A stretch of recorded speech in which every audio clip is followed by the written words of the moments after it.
তাহাজ্জুদ নামাজ কখন কিভাবে পড়বেন? রাত 2টা 30 কিংবা 3টার দিকে উঠবেন। পরিষ্কার একটা জামা পরিধান করবেন।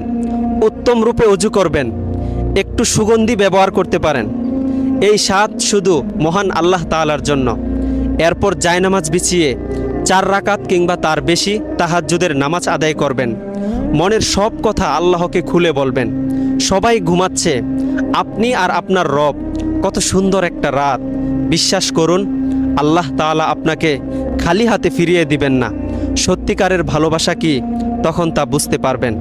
আর হ্যাঁ, এই ভিডিওটি যদি আপনি শেয়ার করে দেন, হয়তো আপনার একটি শেয়ারে একজন হলেও তাহাজ্জুদের নামাজ পড়বে। আপনি, আমরা সবাই কিন্তু সওয়াব পাবো। তাই ভিডিওটি শেয়ার করে দিবেন ইনশাআল্লাহ।